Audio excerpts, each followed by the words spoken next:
Welcome to the second presentation in the series of the History of Medicine, sponsored by the Medical History Interest Group.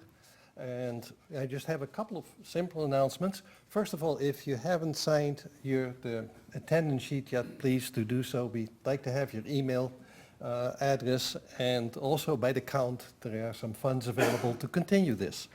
Okay. The future presentations will be on Monday, October 26th, the history of amputation with Carolyn Horn. And on the November 9th, it'll be Dr. Anton Chakov and the syphilitics of Salakin Island with John Palapis. We have an embarrassment of riches almost, if you will. We have two traveling exhibits from the National Library of Medicine that you can see right here. It is a voyage to health about the revival of native Hawaiian traditions, and Pick Your Poison, Intoxicating Pleasures and Medical Prescriptions, about tobacco, marijuana, opium, and cocaine. I think it's the only time it's legal to discuss it, I guess. Also tomorrow evening at 4:30, it'll be the opening of the reception for the Essence of Caring, which is another exhibit that will be shown up here.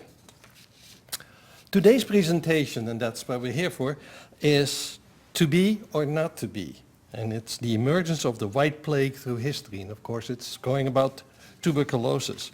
Our presenters are Dr. John Lehman, PhD, Professor of Pathology and Laboratory Medicine at the Brody School of Medicine, and Bobby Collins, the Clinical Associate Professor in Oral Pathology at our new School of Dental Medicine. Dr. Lehman has had an illustrious career. He has been at the University of Colorado, the Albany Medical College. He has done research at Los Alamos Center, and he came to ECU in 2009 as an associate professor of dental research and professor of pathology and in laboratory medicine. Dr. Collins should be somewhat familiar to you because earlier this year he gave a presentation about Doc Holliday, the dentist who reached some form of notoriety. But the interesting common theme is that Dr. Holliday also was a tuberculosis patient. And I think between that and Dr. Lehman, I think we developed the theme to continue the discussion that we'll have today. Okay. Bobby came to ECU 4 years ago, and he saw the first class graduate of our new program. And with that, I would say that's all the information you will need from me, I hope, and no better thing than to give way to our first speaker, Dr. Collins.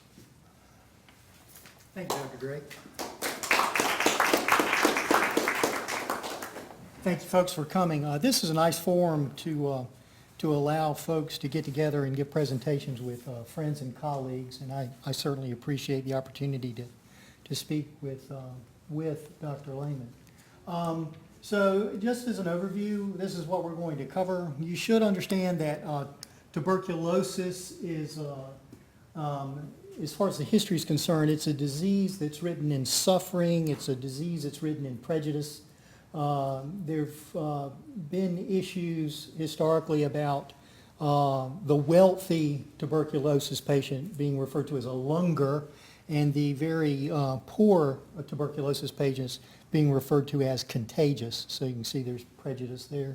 And this was an interesting disease because it shortened the lifespan considerably, and parents would often gather their children and speak openly of death. And the interesting thing was they coached the children in how to behave properly because when the parents passed away, they didn't want the children to be an embarrassment in the new host's home. Okay? So tuberculosis has been a scourge throughout history with origins in antiquity. It's called the captain among these men of death, the oldest documented infectious disease, and humans and cattle are the only known hosts. Dr. Lehman and I were discussing the fact that the bovine variety of tuberculosis has sort of become more adept at causing disease in cattle than it is in humans now. But the bovine variety, Mycobacterium bovis, was responsible for the development of the vaccine Bacille calmette-guerin. And that's an interesting story as well because it has origins that parallel the discovery of the smallpox vaccine. Okay, so why do we have two forms? Maybe from a zoonotic jump, no one really knows. So here's some slang terms for tuberculosis. We've got consumption because it does appear to consume the individual with it. Graveyard cough, as you can imagine, sounds like it's a very severe thing, a harbinger of death. Koch's disease, because he discovered the bacillus. Lunger, someone with TB, and that's a wealthy person typically. Lupus vulgaris is the cutaneous manifestation of TB.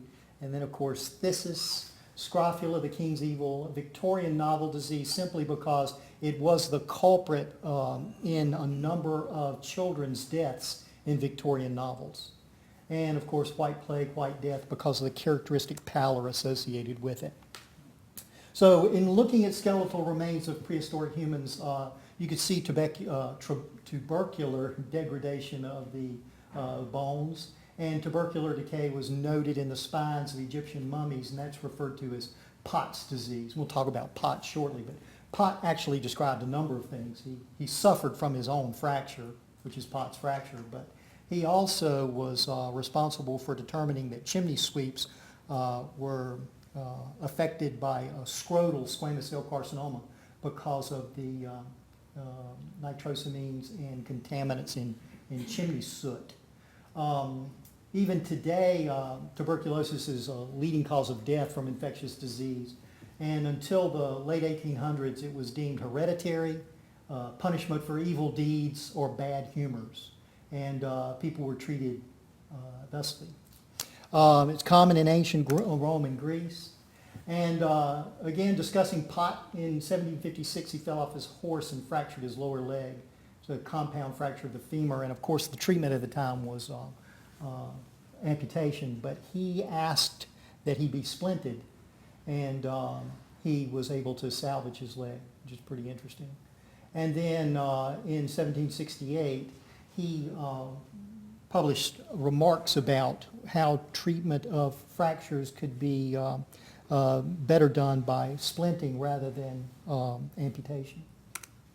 And there's Percival, nice powdered wig.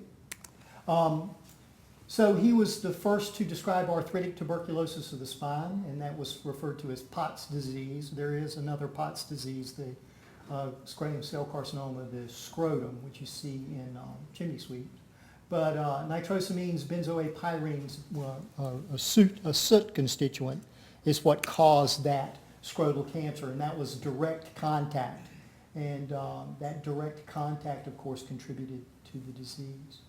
So the tuberculous spondylitis is one of the oldest demonstrated diseases of humankind. And again, you can see it in the spines of Egyptian mummies.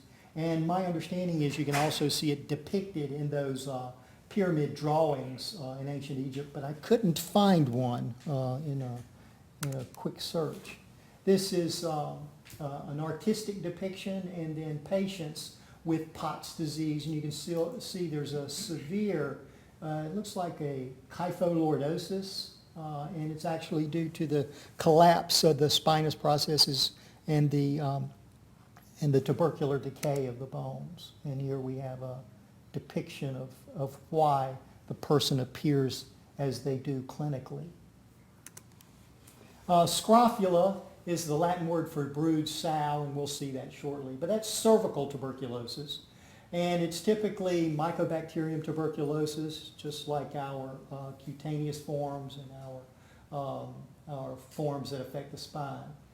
In the Middle Ages, it was felt that if you had scrofula and the king came by and touched your neck, it would disappear. And that was a sort of a characteristic that was granted the true king by God himself. And so surgery and fine needle aspiration have been used in the past for diagnosis and treatment, but surgery is fraught with disease persistence because this is an infectious process. And the best means of cure is anti-tuberculous chemotherapy, and that's the standard of care now. So lupus vulgaris is a cutaneous manifestation, looks like leprosy. What you should understand about any of the chronic granulomatous diseases such as TB and the mycobacterial diseases, while TB is responsible for a number of deaths, it's relatively difficult to contract. Only about 10% of the people exposed contract it. And you also note that there's a similar low incidence of those people who are exposed to leprosy who actually contract leprosy. We talked about Pott's disease being TB of the spine, and Addison's disease, his initial description of the chronic adrenal insufficiency was due to tuberculosis, and it would have been the miliary variety or disseminated TB, also sometimes referred to in antiquity as galloping consumption because of the rapid progression to death. So here's scrofula. You can see the lymph node enlargement in the neck. That's cervical lymphadenitis. Is very pronounced in drawings and in the depiction there. And it was also referred to as the king's evil. And the power given the king, vouchsafed by God, was, you touch the person and the disease is cured. I don't know where that came from. It sounds a little bit like an Oral Roberts religious ceremony. But they actually gave out gold touch pieces at the ceremony. It's like you get a military challenge coin, for attending the process and witnessing this miracle of the king's touch. And here we have it depicted in art. You can see the queen can do it as well. It's not just the king. And here again is evidence of scrofula or tuberculous lymphadenitis. And they do open up and they do drain. As you can imagine, there's a great deal of necrosis associated with tuberculosis within the lymph nodes. There's also a great deal of calcification associated with tuberculosis in the lymph nodes. And there's a sow that has a very prominent neck. And I know that makes many people think of barbecue. Okay? Now, tuberculosis is a disease that is mentioned in the Bible. In the Old Testament, the Lord threatened his people with a plague. And in Leviticus and Deuteronomy, you can see the quotes there. And these quotes, when translated in the New Standard English Bible, actually came from a Hebrew term that I can't pronounce, but I'll show you the word later. But it was felt that this term has evolved into the modern Hebrew term for tuberculosis. There are other references to wasting. Is that shachafet? Okay. And the original Hebrew term from which it's derived is there. And then there's another term that refers to a dwindling or a wasting away, but it refers not only to humans but also animals, and that's macaque. And I'm assuming that's pronounced just like the monkey, even though the spelling's different. And then there's another word, mnemic, which is necrosis that derives from macaque. Here are other references to wasting in the Bible, and it's felt that these are probably derived from that word macaque rather than that shahephet. And so you can see that, I guess to maybe keep people along the straight and narrow, there were these threats of these great plagues, and it's hard to think of, somebody who loves you visiting you with these sicknesses where your eyes will, extrude from your sockets.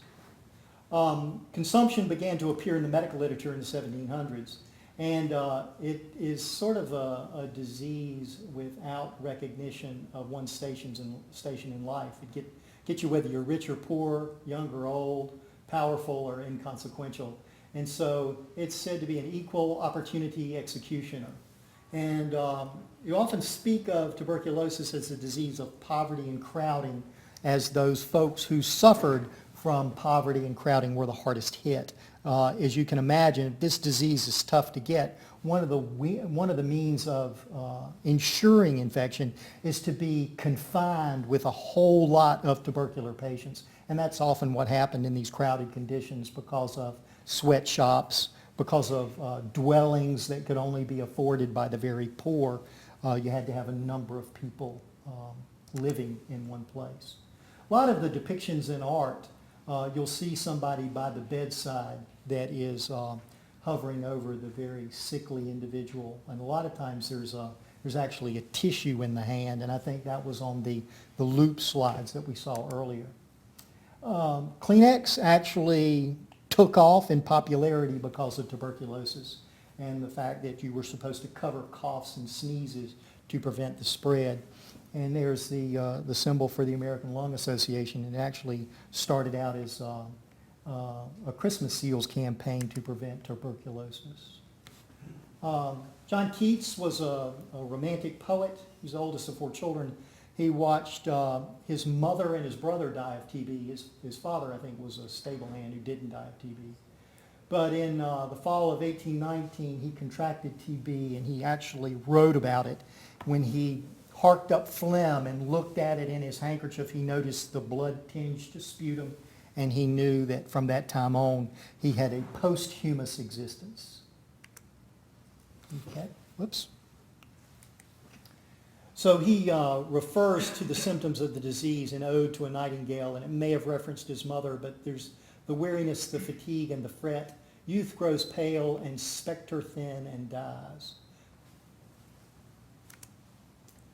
In tuberculosis, it's depicted in plays, opera, and literature, in Puccini's La Bohème, Mimi, Verdi's La Traviata, Violetta, and Dumas' Marguerite Gautier, Hugo's Les Miserables, Fantine at it, and in Dickens' Nicholas Nickleby, Smike, all suffered from TB.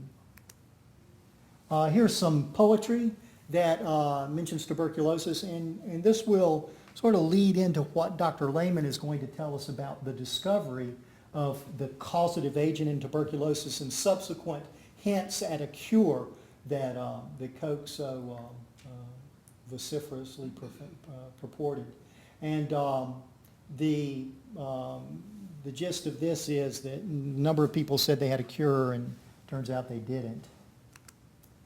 And then this is an interesting talk about politics and art, and you can see that the one of the students that's listening to this story in Moby Dick realizes that there are no women in the book, and they don't think there'll be any progeny that will result from these sailors that were going after the great whale, because there's no means to procreate. Laennec was the gentleman who invented the stethoscope, and that's a device to listen to the chest or see into the chest. And he needed a different method for auscultation of the chest because he noticed that you had to be overly familiar with a number of women that came in with lung ailments and heart ailments, and rather than place an ear to the chest, he thought it might be nice to have separation with a tube. And he made this wooden tube with a brass fitting, and he would listen. With this tube, he was able to study tuberculosis. He was able to auscultate the chest more appropriately with that. And of course, Laennec died of tuberculosis. Röntgen, with his work on cathode rays, actually discovered X-rays because he didn't know what they were. And because of his discovery, mass X-ray screenings began in the early 20th century in the United States. And they had this slogan where they would pull around these trucks that had X-ray machines in them and do mass screenings for tuberculosis, because an X-ray will show it before you know it. Okay. And then I mentioned the Christmas Seals campaign. It was based on it was actually a successful fundraising campaign in Delaware for the American Lung Association. And I think a lot of people will recognize the stamps in and around Christmas. I think they still have them available. Right now, Dr. Lehman is going to talk with us about pathogenesis, and if you have any questions, I'd be happy to answer them at the end. Thank you.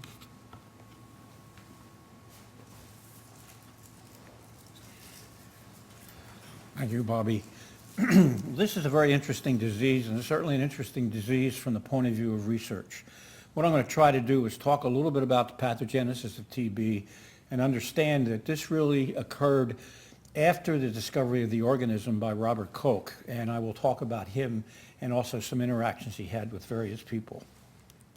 So first of all, tuberculosis chronic pulmonary and systemic disease, and Dr. Collins pointed that out in his description of the history, and most often caused by Mycobacterium tuberculosis.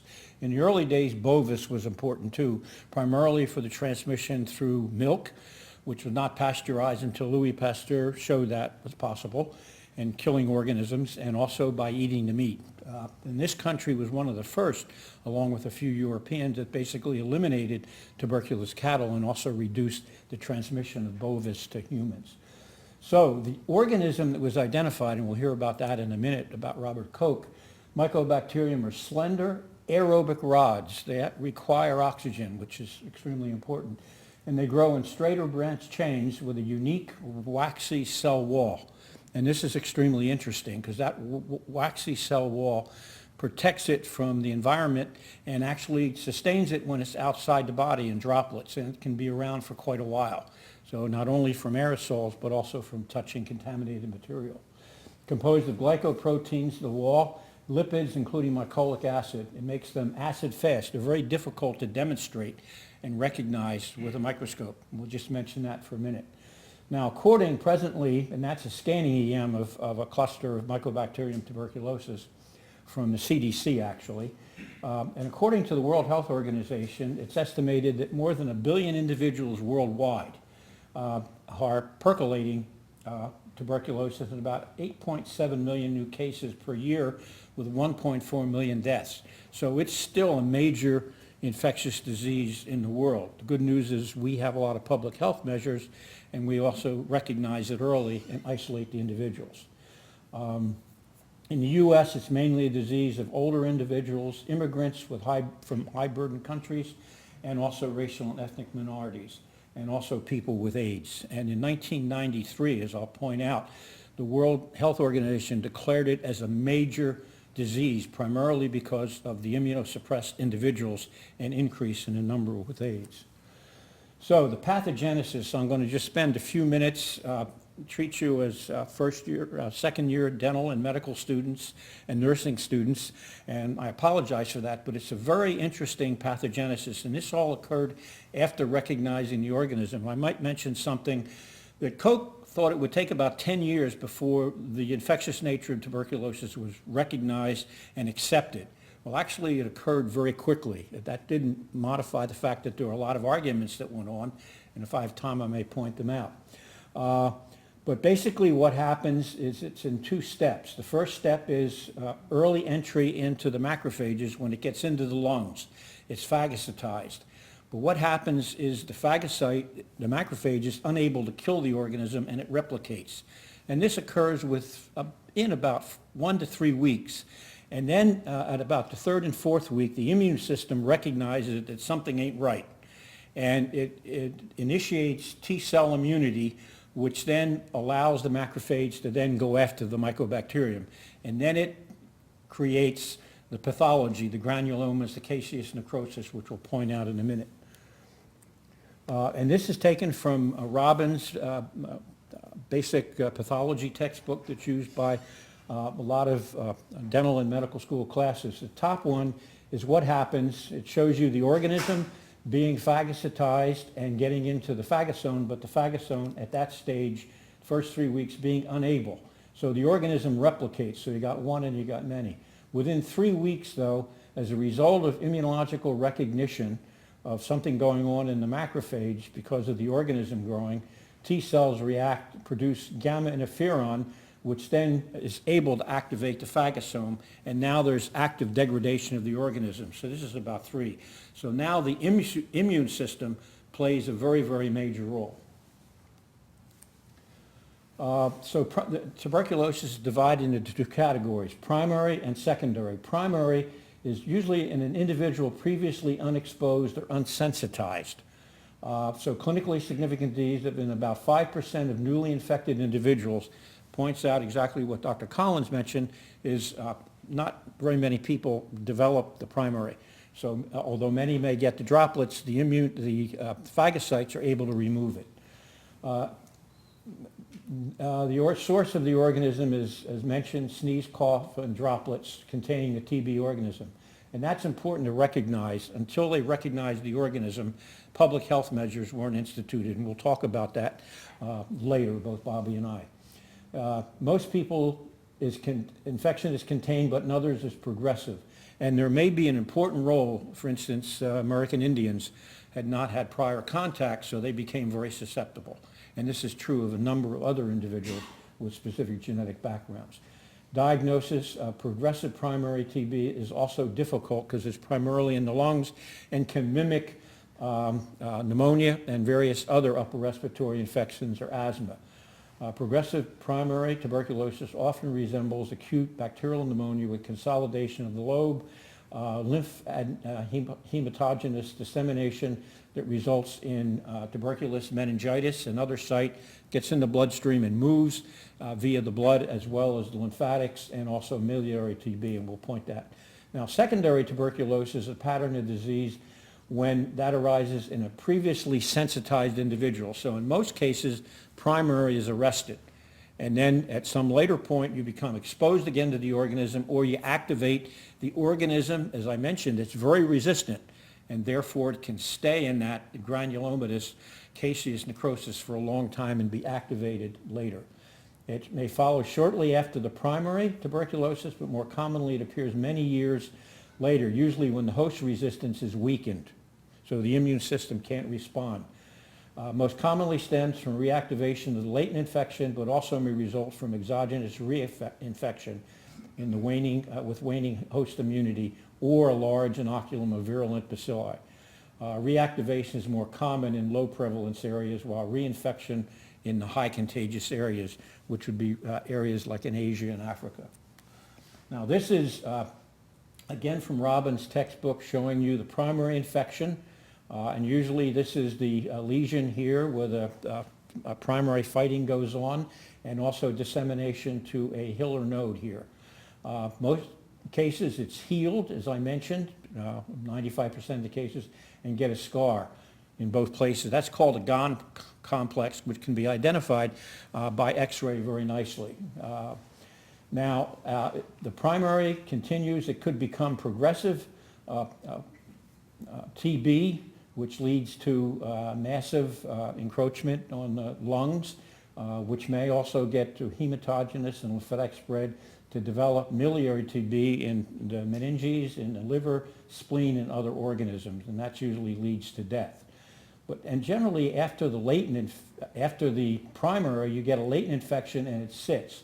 And then at some particular point in time when the immune system depresses, it gets active again, and you develop secondary TB. And this is showing the secondary TB, which can progress to massive hematogenous spread in miliary.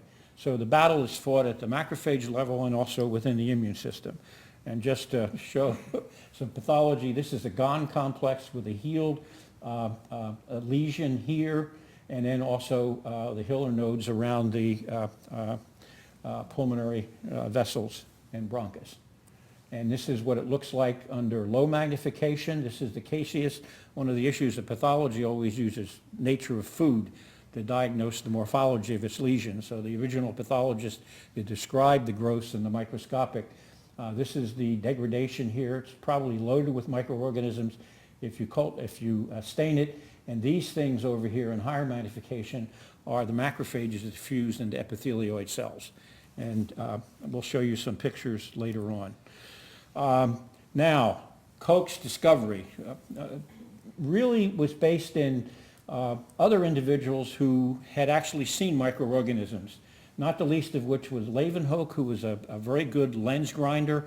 And actually, when he looked at various pond water, the material between his teeth, he saw these organisms, okay? And he wrote about them, and he also drew pictures and published. It wasn't until Louis Pasteur started to study spontaneous generation and fermentation, who had an idea that maybe spoiling wine and spoiling beer and also spoiling the silk industry, organisms were responsible. Maybe they're also responsible for disease. So he made that postulate, but he really didn't have any experimental proof. And in 1876, Ferdinand Kahn began studying organisms in the soil, bacilli. and really established a lot about soil microorganism. And he also had a thought that maybe it caused disease. And if we go back to really the cause or the germ theory of disease, we go back to 1546 by Frescatori. He wrote 3 volumes called Syphilis, translated from Italian into English, Syphilis or the French disease. And it's a story about a little shepherd boy, or actually an adolescent shepherd boy, who somehow abused the gods and gave him a disease. And it was described, and in this, and also his later writings, Frescatori believed, it was caused by something that was contagious, and he came up with the term contagion. This was without any experiment, just supposition. And then we all know about Semmelweis and childbed fever, and infection and transmission, and then later Joseph Lister in using carbolic acid to sort of as an antiseptic, and Listerine, which we now use in, as a mouth oral wash, came out of his work also. But it wasn't until 1868 that a young practicing physician who had been trained at one of the best medical schools in Germany and had an unbelievable scientific background, did a little science, which we'll mention in a minute, at his medical school, but then went off to practice medicine in the community. And he was just a GP. In fact, he started out in a insane asylum. He then, in 1870, 1871, was the Franco-Prussian War, and he wanted to be a militarist, so he joined the army, and he saw a lot of wounds and he saw a lot of infections, which interested him. And then we'll mention in a minute. So he worked on anthrax. I'll show you this in a minute. Also worked on traumatic infections, and then he began to study pathogenic organisms and described TB in 1882. And actually, Paul Ehrlich was the one that developed the staining procedure, which we'll mention in a minute. So this is Heinrich Hermann Robert Koch. He was born in Clausel in Hanover, went to the University of Göttingen, and served in the German army, and he becomes a district physician in Wolstein. Well, he didn't have a lot of business, and his wife made a mistake, bought him a microscope for Christmas. And so he resided up into the attic, and he studied one of the diseases in the farmland there, which was anthrax, which was a problem in the sheep and the goat and also the cattle, as well as in humans, because wool sorters would come down occasionally with the pneumonic form as well as the skin form of anthrax. And he worked in that laboratory and established the procedures we use today in microbiology, and was a very elegant experimentalist, and we'll mention that in a minute. He also was a very nice microscopist. He interacted with Abbe and Carl Zeiss, developers of microscopy in Germany, and was one of the first users of the oil immersion lens, which allowed him to actually draw and then photograph the microorganisms that he was working with. And this is all done in about 1873, visited Ferdinand Kohn, who was very impressed with his work, and actually tried to get him a position at one of the big universities in Germany, but was unsuccessful. Develops the plate technique for culture of organism and begins work on tuberculosis in 1882. 1 year after he began work, he went and described his work with TB and published it thereafter, actually in Berlin at the Physiological Institute, and some of the stalwart members of the research community were there. It was published, and he became one of the stalwarts of medical research at that particular time because he described an organism as the cause. As a result of that, it then took away the idea that it was a genetic disease. It was one that was contagious, and then that established a lot of what we consider today in public health. He also developed Koch's postulates, which we'll talk about in a minute. And in 1890, he returned to work on tuberculosis. This was a mistake. He thought he would develop a vaccine, which was basically a glycerol extract of the organism and injected individuals. And in some cases, he saw they got better. But in most cases, he either gave it a worse case of TB or the patient died. And there was a number of trials as a result of this.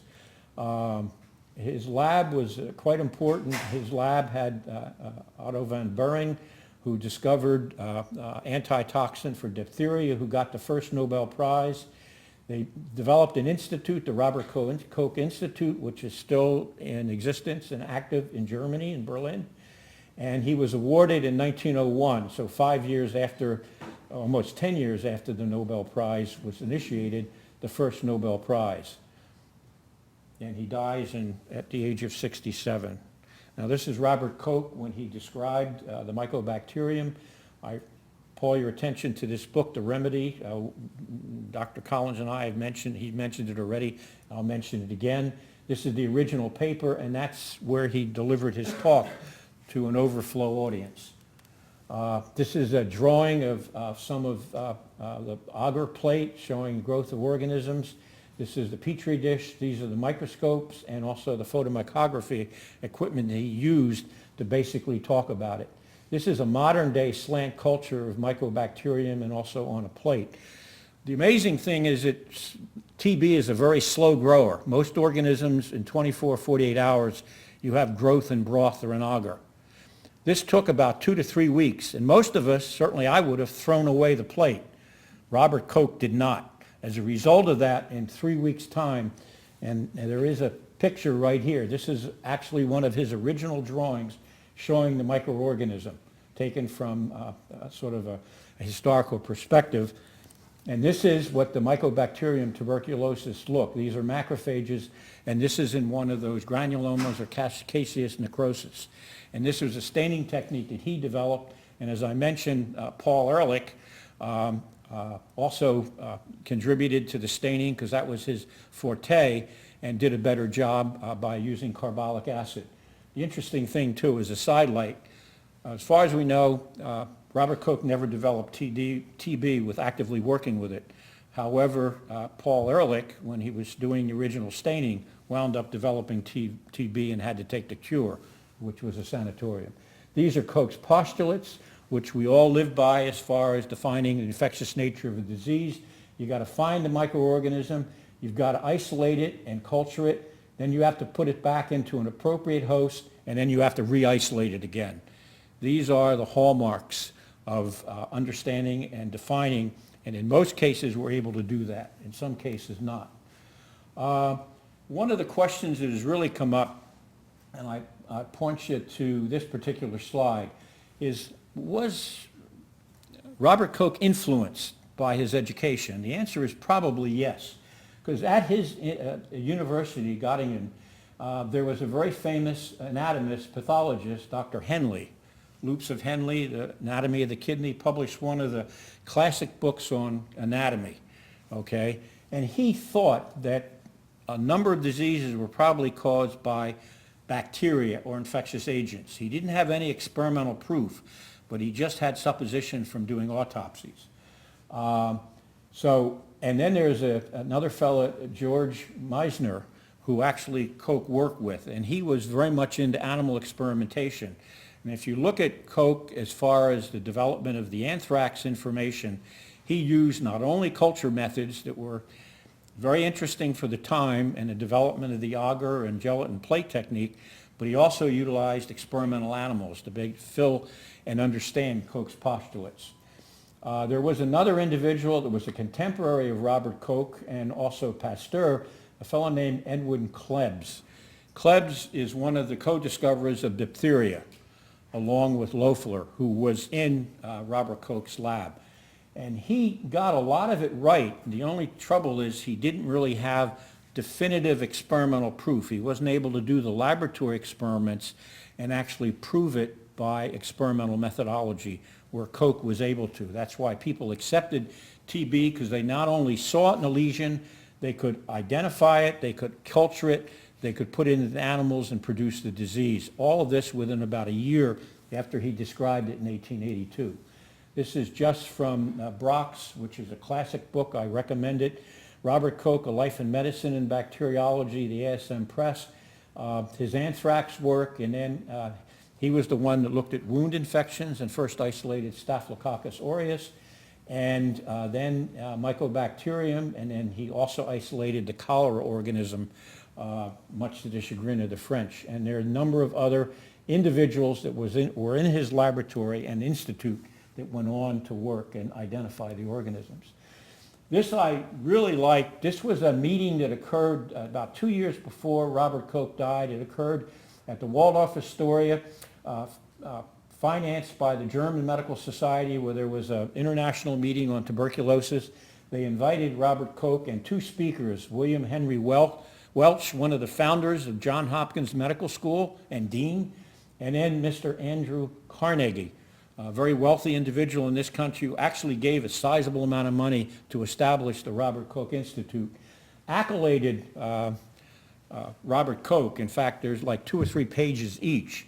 And then Robert Koch got up to speak, and it's about 2 paragraphs. And what impressed me, if my efforts have led to greater success than usual, this is due, I believe, to the fact that during my wanderings in the field of medicine, I have strayed onto paths where the gold was still lying by the wayside. It takes a little luck to be able to distinguish gold from dross, but that is all. That's amazing, and it impressed the people that were there. Many of them were individuals working in the TB sanatoriums, both in this state and also in the Adirondacks in New York and also in the West. And that's the book.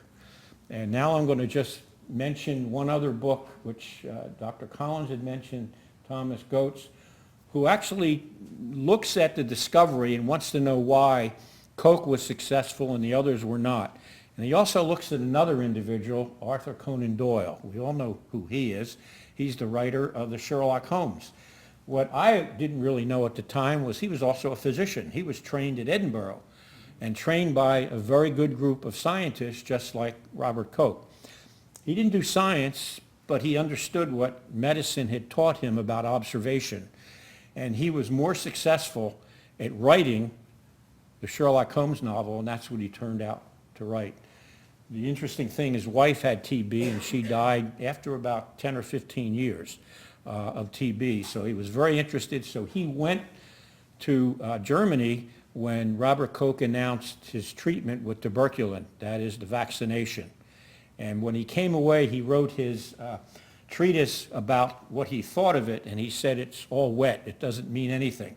And I think that was based on, and what Goetz said, based on his credibility and the science he was taught as a young medical student and his power of observation.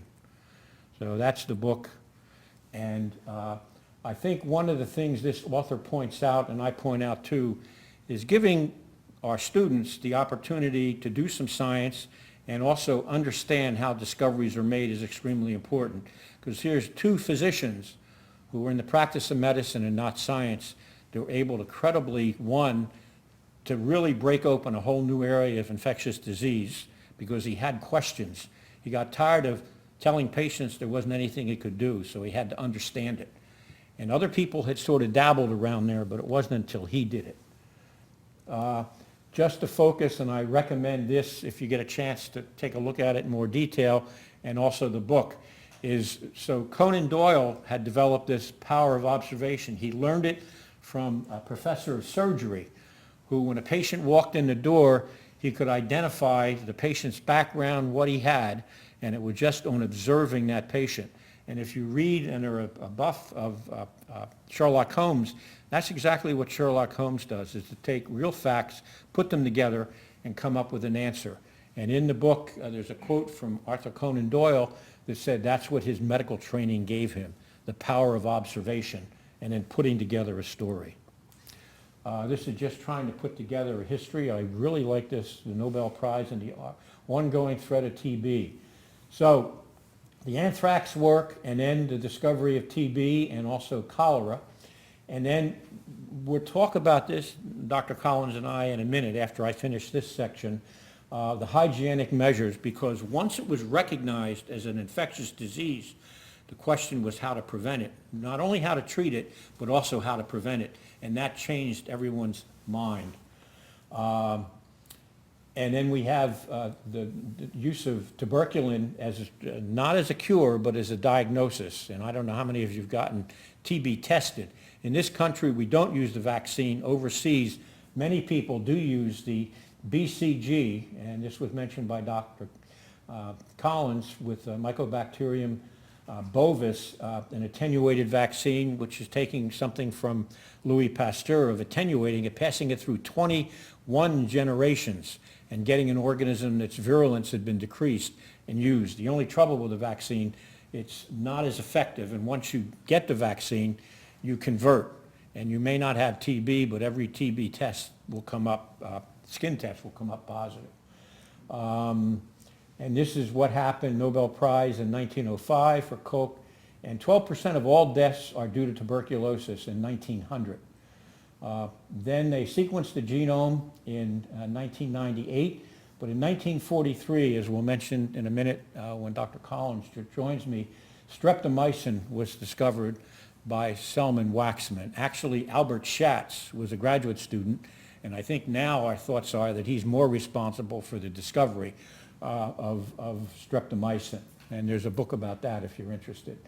So in '93, as I mentioned, the World Health Organization declares TB as a global emergency because there's so many people that are carrying the agent as well as being infected.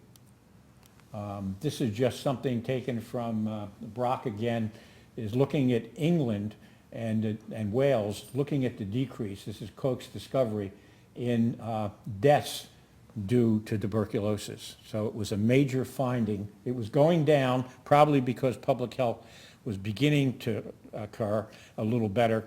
TB usually in crowded in the cities with a lot of pollution, and of course you're around people, even though the infection rate is low, if you get more and more organisms, you're bound to get infected. Bobby, do you want to join me now? Sure. Now we're going to talk about sanitaria, because the issue is cure, or how to keep the patients alive and have a better life. Well, this all started out with a fellow named Hermann Bremer, who actually was an astronomer, a mathematician, natural scientist, and later went to medical school, but he developed TB and it was suggested he go to the Himalayas. I don't know if he climbed Everest, but he spent a year or two there and he became cured, came back to Germany, went to medical school. Tuberculosis is a curable disease was his thesis for the MD degree, and he instituted sanatorium. And it was fresh air, good nutrition, near the fir trees. This is the name of it, opened in Gottesdorf, and it became a model for sanitarium. And then the next is, in this country, Edward Livingston Trudeau nursed his brother, who developed in October TB and who died in December, and he was with him almost 24 hours a day. Decided not to do what he wanted to do, but go to medical school. Went to Columbia, got his MD degree, started practice, married, and was diagnosed with TB. And he knew that that would be death, just like his brother had died. And so he went to a place he loved, the Adirondack Mountains, Saranac Lake. And I don't know if any of you have ever been there. It's an idyllic spot, probably much like western North Carolina. And the trouble is in the winter, it's a real winter, okay?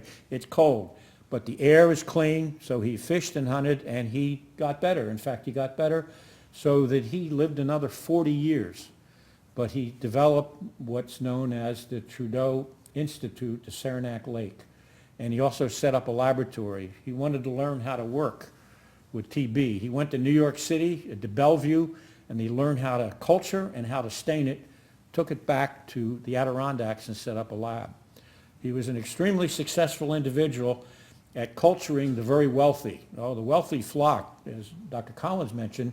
Robert Louis Stevenson was there and left a whole series of his books. Each he put an inscription on. That was later destroyed by a fire. And then he convinced his patrons to give money to allow everybody to come to Trudeau. And so it was opened up to almost anyone and expanded. This fella, and we'll show a little bit about Trudeau in a minute, this fella is really responsible, Herman Biggs. He took the first course that Robert Koch provided for the medical community and research on TB in Germany in 1883, 1884. Came back to New York City and was director of the health department. And he instituted public health measures. He met with two other members of his group, and he said tuberculosis is a preventable disease. It's not directly inherited, and that was important at the time. There's a thing called the Philadelphia Fair. At that time, that was the seat of most of the medical research in this country, and I'm from Philadelphia, okay? I was interested to find this out, and a heated debate went on between the pathology community because there were studies that showed in animals you could produce granulomas by injecting glycerol and various other environmental toxic agents. And that it's direct transmission from the sick to the healthy. And then he instituted these measures of isolation, treatment, and disinfection. And I think this is extremely interesting, and it's in red. I can't read it very well. The health department then conducted a survey among physicians and found that nearly all of them felt that public health actions were, no specific public health actions were needed with respect to tuberculosis, despite the negative response the health department issued it. And one of the first things that Biggs did was to turn an insane asylum, which had been vacated, into a TB sanatorium. And actually in the 80s and 90s, with the AIDS epidemic and the street people in New York City, that was reinstituted. In fact, many of them went to Roosevelt Island, which actually was a prison, so that they could be treated with the drugs as well as be watched and cared for, okay?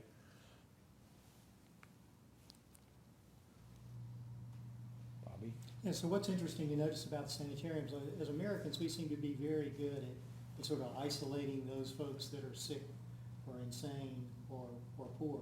And the concept of the sanitarium is that, okay, we can put people in these situations where they'll get rest, they'll get sunshine, and they'll get fresh air, even in the dead of winter. If you look at some of these sanitariums, the people have been pushed out onto the patios, or they're in this thing that looks like a greenhouse, and all the windows are open.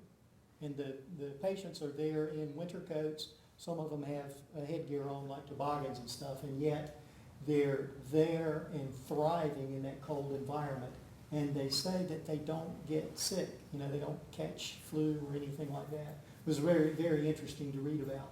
But also the American West, California, New Mexico, Colorado, Arizona, they were advertising at the time because they needed a population, they needed a workforce. They also needed an input of cash. And they were saying, you know, come out here and heal up. And they were advertising spots for invalids. And they wanted this mass migration west to populate the West. But the key was they wanted the wealthy people to do it. And what they found was that when they started seeing benefits in the very wealthy, the poor people who were suffering from tuberculosis were also migrating west. And you'd see these roadblocks set up where police officers were on the outskirts of town preventing that. Because, you know, don't want any riffraff. There are county homes available for those folks, if anybody remembers the county homes. I remember when I was a kid, there was one just off I-85 outside of Graham. And they was torn down probably in the 70s. And I think the county homes were there not only for illness, but also because of, not physical illness, but physical illness, mental illness, and also poverty. So they were all grouped together in county homes. Here's some depictions. This is a depiction of the Trudeau Institute, mainly administrative buildings at its height.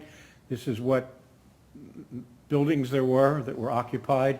This is actually, I miss it, a shot of the Adirondacks in the fall, okay, maybe a month or two before it starts to snow.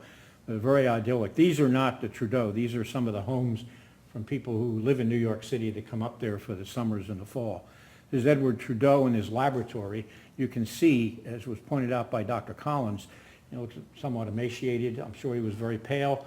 So he sort of went up and down with his TB because he spent a lot of time going to New York City to try to stimulate, you know, finances for the Trudeau Institute. This is called the Red Building, which was one of the first, which they had a lot of individual housing. And then here they all are sitting out in the winter at, you know, 20, 15 below on a deck. And also good, clean nutrition was also an important aspect of getting better. I guess this is one of the sanatoria. They all look now like they'd make nice haunted houses.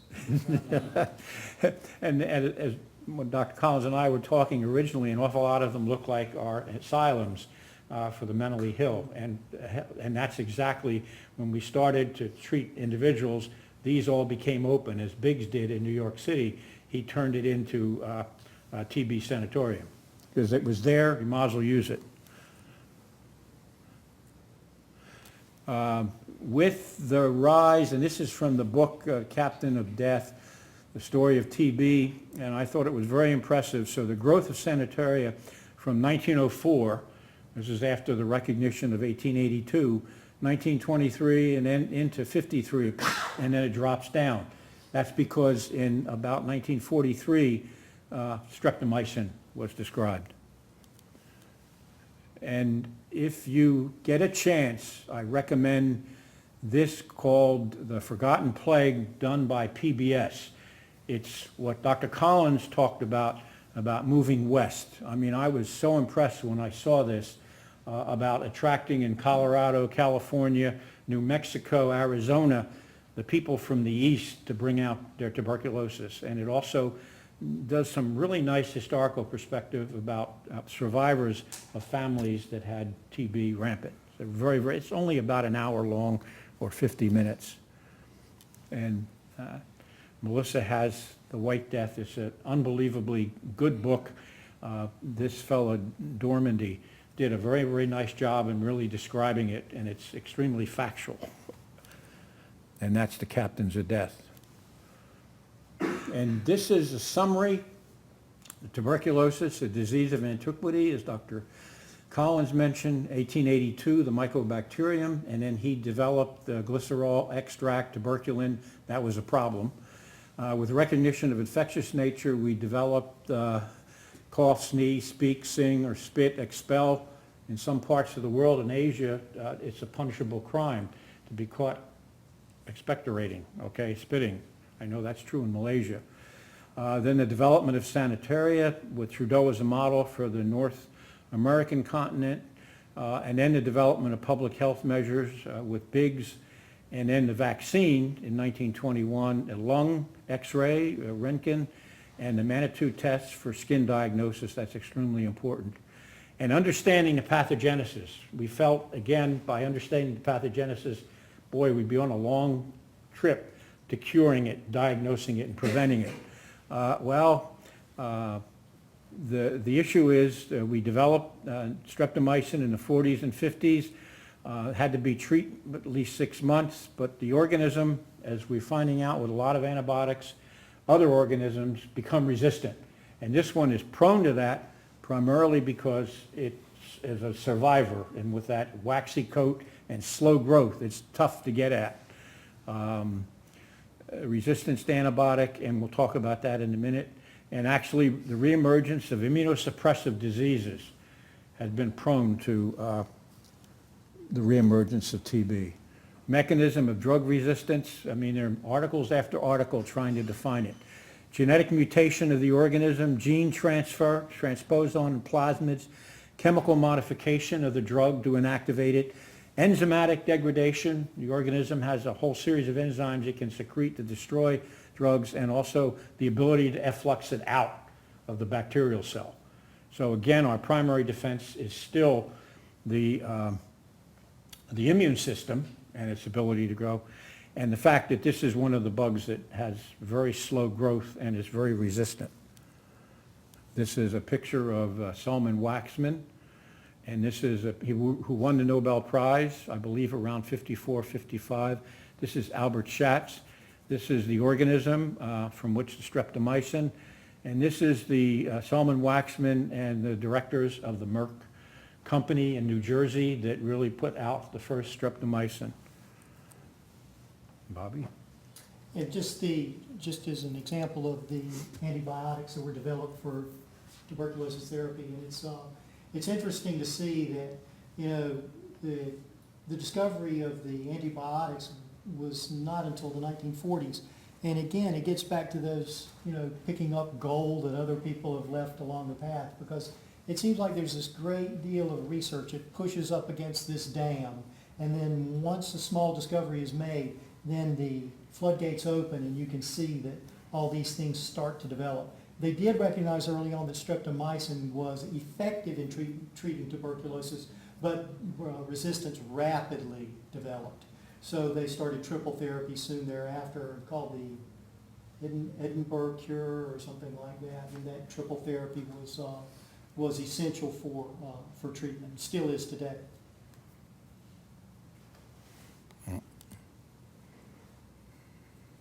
And most of the antibiotics were discovered in the 40s and 60s.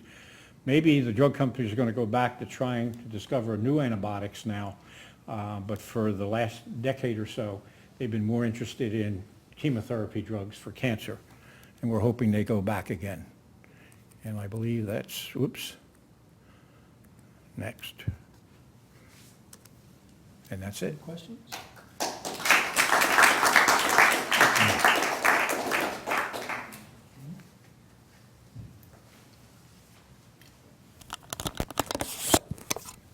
In order that we can get both the question and the answer on the tape, I'm going to bring the microphone to anybody who raises their hand, and the gentleman in the back was first. If you have not signed in, please do so. If you are interested in looking at the White Death or checking it out, it's available.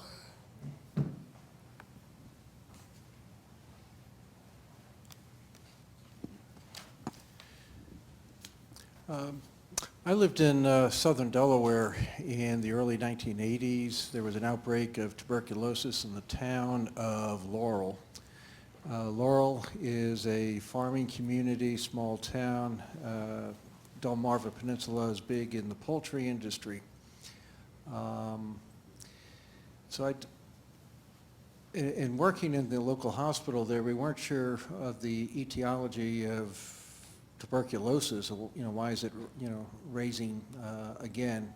Could it been, it's a resistance to the current therapy, or do the farm animals, particularly, chicken, the poultry industry, have something to do with it?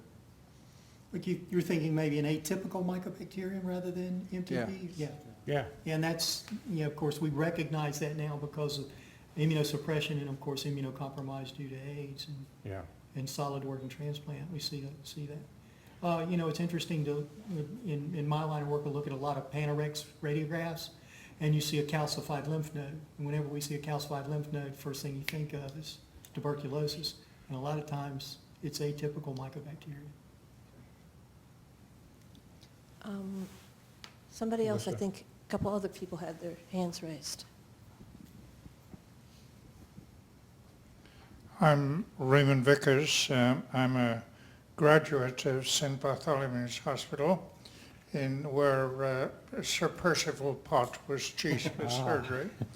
He lived in Southwark, just south of the Thames, and was given to travelling every day across London Bridge in his cab. And one winter, where the Thames was frozen over, he was traveling north and stopped the cab to get out to watch people skating on the Thames, and stepped down on the iron step that those cabs have on the way to the ground, and it was icy and he slipped. And that's when he got his fracture. According to the story I was told, there was no horse. People, by and large, didn't use horses in the city as single riders. However, whatever that is, it's nothing to do with tuberculosis. But it gives me an excuse to invite people here that take trips to London in future to go to St. Bartholomew's, which is known universally as Bart's. It's in the city of London in West Smithfield, and has a museum. After Pott died, he left the lower part of his leg to the museum, and that was cleaned up, and it is still there for you to go and see. It is not a compound fracture of the femur, I'm sorry to say. It's a compound fracture of the lower tibia and fibula is Pott's fracture. And in fact, it is in 3 stages according to whether it's compound, the bone sticks out of the skin, and also whether the fibula is involved. But by and large, if they're well treated, although it's a devastating injury, they do heal up, and as Potts did in that time. It's interesting to read. Absolutely nothing to do with tuberculosis. I know, but It's interesting to read about because, some people actually say it's a fracture in the foot. So you see lower leg, you see foot. Well, you now can they- go see it and satisfy yourself. Did it heal nicely? It looks to me as if it's through the lower tibia and the fibula. Did it heal nicely? I mean, is there? It healed very well. It's there's a nice a healed callus around it and everything. Yes. Would you mind talking about, I noticed that a number of the scientists were both German and American, and this is in a period where there's a rise of what's called the eugenics movement, and it does not seem to me that these scientists would have been eugenicists, but I wonder if you might talk a little bit about that relationship and if they were having trouble getting some attention because of the eugenics movement, or if there was some kind of overlap between the eugenics movement and their research. I never got that impression with this. I mean, I'm sure it happened in other areas, but I think with Trudeau's work, he was known for reading obscure medical literature because he was looking for a cure for himself.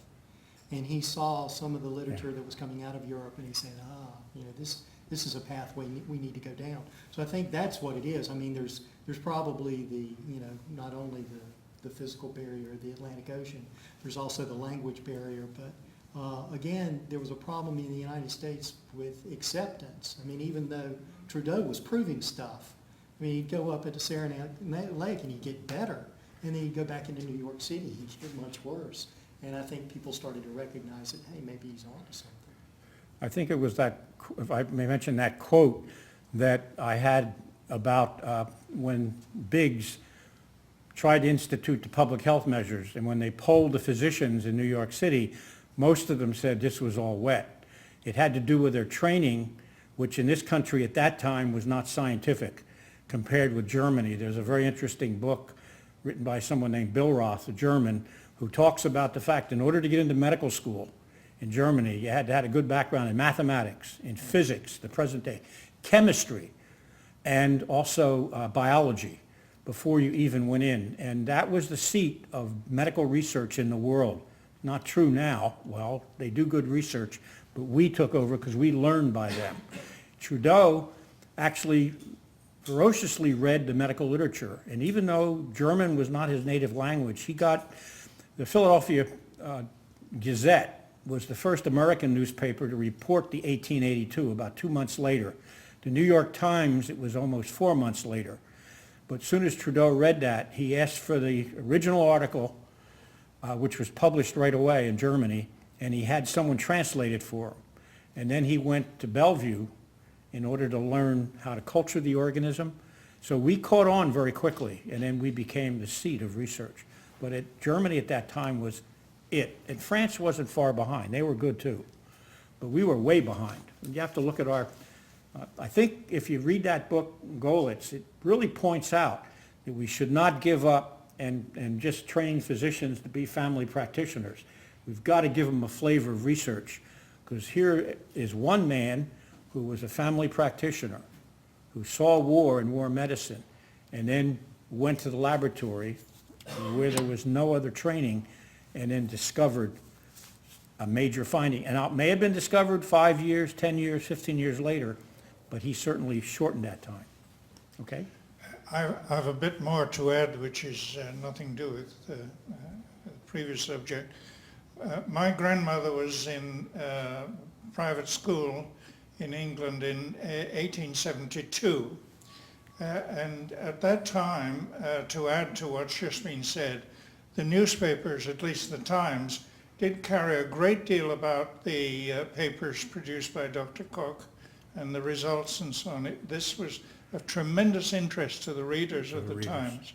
And a letter to the Times at that time from a retired colonel said in effect that because Dr. Cook had described the fact that the human mouth was teeming with dozens or thousands of bacteria, young women ought to be circumspect about kissing young men for fear that they acquired an infection of that kind.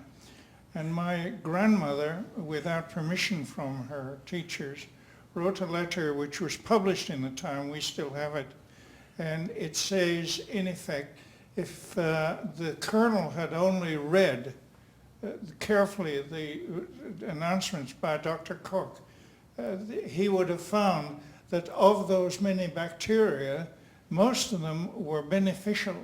And in fact, just the opposite should be, that young women wanting a good flora in their mouth should find as many different men to kiss. She was expelled for that letter. Actually, nowadays, those of us that are microbiologists now talk about the microbiome, which is the way our GI tract and what organisms are composed, which actually fights the so-called disease-producing. So it's extremely important to have those other organisms. And streptomycin is in the soil, and there's a continual battle going on every minute between streptomycin and its analogs, as well as pathogenic bacteria. Could you comment a bit on the efforts to develop a vaccine and what happens or has happened with that? For TB? Yes. Okay, so Koch in 1890 published it, and he presented a paper at an international meeting in Germany, and he said that he had developed a treatment that seemed to be successful. And of course, this hit the press by virtue of the fact 10 years earlier, he had discovered the mycobacterium. So that Germany was flooded with, one, physicians coming over to learn and find out, two, patients from all over the world, as well as physicians from all over the world wanting to know. Well, he never did publish how to produce the vaccine. And they finally went and did a clinical trial and basically found out it had really no effect as far as treatment goes. For a test, yes. And then we go to 1921 when BCG was developed by a French veterinarian, she was a veterinarian, Guillen, and Clementi was a physician who then took Mycobacterium tuberculosis and did the Pasteur by attenuating it. And there's been a lot of clinical trials, and I was saying overseas, in many countries like Africa and Asia, they use this as treatment. The problem is then it becomes refractory from the point of view of diagnosis, okay? You can't use the skin test. You can do x-ray, okay, but you can't do the skin test, so it's much more expensive. So we in this country, because of the low efficiency of treating with BCG, don't use it. That's, If you read about it, it's like 0 to 80% effective, so it must get into that human idiosyncratic response as well. That's a wide range. yeah. Now, that doesn't mean that we can't go further and work on, but obviously there are groups that have been doing that, and really nothing except the BCG has come out of it all. Okay, so I'm sure some of the drug companies or some of the labs have been looking for that key component. But this is an organism when you study the physiology of Mycobacterium, it's very slow growing. It took 3 weeks, 2 to 3 weeks for Koch to find it, whereas most others it took them a day. Very fastidious, and it can survive. It's a great survivor, and that wall helps protect it. One of the things about the vaccine is the incidence of tuberculosis in the country. And for example, Egypt has one of the lowest incidences of tuberculosis in the country, and people live in very crowded environment, Right. but it's very dry. But other countries have a different situation. So the benefit of the Calmette-Guerin vaccine has to put in relation to the incidence of disease and the Yeah. side effects you get thereof. Yeah. In this country, the benefits were judged to be insufficient to do that. But for example, in India, that has been beneficial. Yeah, you're right. They, and probably a lot of you know this, a lot of physicians actually vaccinated with BCG prior to going into inner cities, and I was told by several that it was ineffective. And my understanding is that as of now, we only have one vaccine for TB as the one that you mentioned that was discovered in BCG, 1921. During World War II, two of my aunts, sisters, had TB and spent some time in the sanitarium. I don't know any of the details, but this would fit about the time, since you said 1942 was when streptomycin was discovered, so that this would have been about the same time, and this would have been in Detroit. And although the family wasn't wealthy by any means, at the same time, the father worked throughout the Depression, so they were not destitute by any means either. So, and apparently it was fairly common at that time.